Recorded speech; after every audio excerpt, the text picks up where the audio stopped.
Assalamualaikum warahmatullahi wabarakatuh.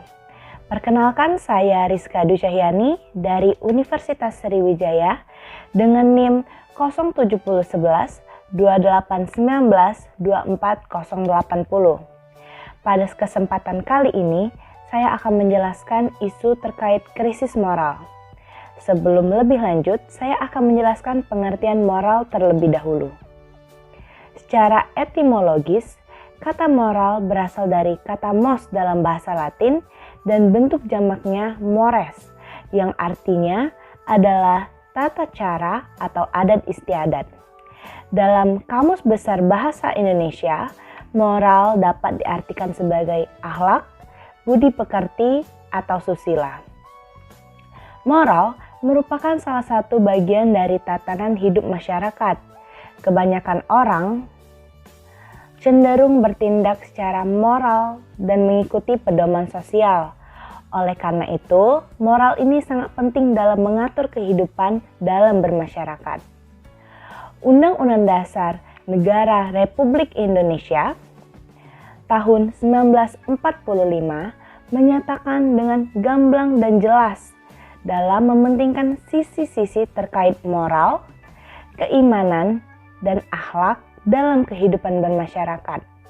Dalam Undang-Undang Dasar Negara Republik Indonesia tahun 1945, pasal 31 ayat 3 jelas berbunyi, pemerintah mengusahakan dan menyelenggarakan satu sistem pendidikan nasional yang meningkatkan keimanan dan ketakwaan serta akhlak mulia dalam rangka mencerdaskan kehidupan bangsa yang diatur dengan undang-undang, serta pasal 31 ayat 5 yang berbunyi pemerintah memajukan ilmu pengetahuan dan teknologi dengan menjunjung tinggi nilai-nilai agama dan persatuan bangsa untuk memajukan peradaban serta kesejahteraan umat manusia.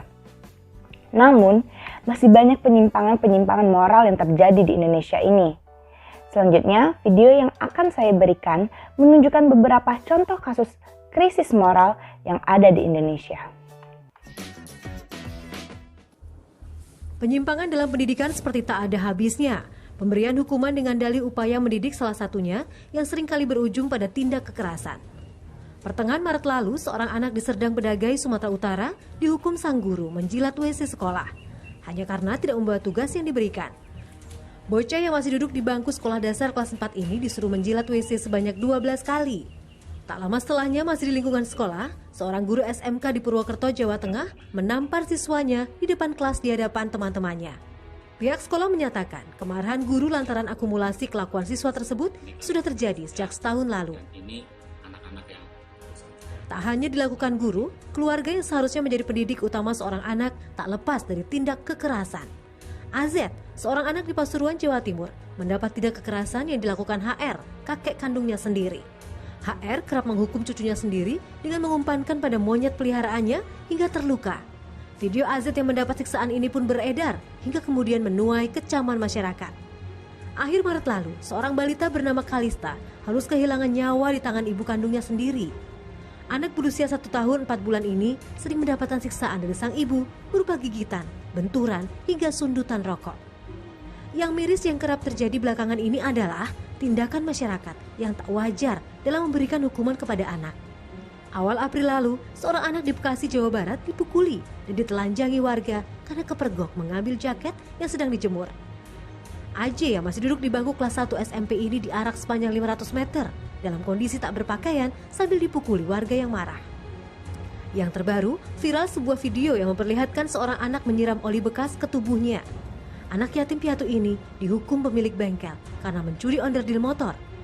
Sang pemilik bengkel memberikan 3 alternatif pilihan hukuman. Salah satunya adalah mengguyur tubuhnya dengan oli bekas. Dari video yang saya berikan, sudah dijelaskan bahwa sangat banyak sekali kasus-kasus yang membahas tentang krisis moral yang ada di Indonesia. Selain video tersebut, baru-baru ini ada satu kasus yang beredar, yaitu kasus penyalahgunaan narkoba oleh seorang artis dengan inisial RN. Kasus ini juga merupakan salah satu akibat dari kurangnya moral di dalam diri seseorang. Karena jika dengan adanya moral yang kuat, maka seseorang akan takut melakukan kegiatan-kegiatan yang menyimpang. Baiklah, selanjutnya yaitu faktor-faktor yang mempengaruhi krisis moral yang ada di Indonesia. Antara lain yang pertama, faktor keluarga. Kenakalan remaja banyak dilatar belakangi oleh peran keluarga. Contohnya yaitu broken home atau keluarga yang tidak harmonis.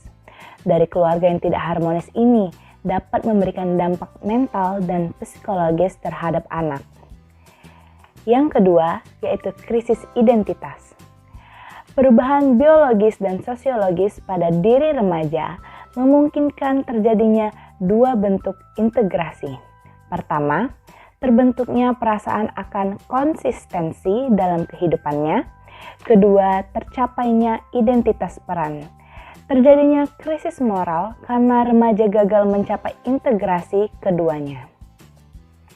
Yang ketiga yaitu kontrol diri yang lemah. Remaja yang tidak bisa mempelajari dan membedakan tingkah laku yang dapat diterima dengan yang tidak dapat diterima akan terseret pada perilaku yang tidak terpuji. Begitupun bagi mereka yang telah mengetahui perbedaan dua tingkah laku tersebut, namun tidak bisa mengembangkan kontrol diri untuk bertingkah laku sesuai dengan pengetahuannya. Yang keempat, yaitu sikap mental yang tidak sehat. Perilaku yang menyimpang dapat pula disebabkan karena sikap mental yang tidak sehat. Sikap tersebut ditunjukkan dengan tidak merasa bersalah atau menyesal atas perbuatannya, bahkan merasa senang. Yang kelima, rasa kecewa. Seseorang yang mengalami kekecewaan apabila tidak dapat mengalihkannya ke hal positif, maka ia akan berusaha mencari pelarian untuk memuaskan rasa kecewanya. Yang keenam, yaitu pengaruh lingkungan dan media massa. Seseorang yang melakukan tindakan menyimpang dapat disebabkan karena terpengaruh oleh lingkungan kerjanya atau teman sepermainannya. Begitu juga peran media massa sangat berpengaruh terhadap penyimpangan perilaku. Dan yang terakhir yaitu dorongan kebutuhan ekonomi. Tentunya dengan kebutuhan ekonomi yang kurang akan menyebabkan perilaku yang menyimpang. Adapun yang saya harapkan dapat dilakukan oleh pemerintah dalam menanggulangi krisis moral ini sebagai berikut. Yang pertama, menanamkan pendidikan karakter sejak dini dan kepada orang tua juga. Pemerintah mungkin sudah melakukan penanaman pendidikan karakter di sekolah kepada anak-anak, namun hal tersebut belum maksimal, sehingga untuk memaksimalkan hal tersebut dibutuhkan peran orang tua. Karena seperti yang diketahui bahwa peran dari orang tua sangat besar dalam pertumbuhan anak, apalagi pada saat pandemi COVID-19 ini. Yang kedua, pendidikan digital bagi semua kalangan. Masih banyak orang-orang yang tidak mengerti menggunakan teknologi, maka akan menyebabkan tidak bijaknya dalam menggunakannya. Jika semua kalangan tahu mana yang baik dan yang buruk dalam penggunaan teknologi, maka hal-hal yang negatif akan terhindar, serta penyalahgunaan teknologi pun dapat teratasi. Selanjutnya yaitu acara TV yang lebih berkualitas. Banyak acara TV yang sudah mempertontonkan aktivitas yang tidak layak ditonton oleh anak-anak, seperti sinetron anak SMP yang sudah berpacaran dan perkelahian. Hal tersebut dapat mendoktrin otak manusia jika hal tersebut boleh-boleh saja dilakukan. Dan yang terakhir yaitu pendalaman ilmu agama bagi semua kalangan. Tentunya hal ini sangat wajib karena agama merupakan pedoman bagi kita semua untuk menjalankan hidup. Baik di sekolah maupun di rumah harus disediakan akses untuk memperdalam ilmu agama. Baiklah, sekian press release tentang isu krisis moral yang ada di Indonesia dari saya. Lebih dan kurang saya mohon maaf. Saya tutup. Wassalamualaikum warahmatullahi wabarakatuh.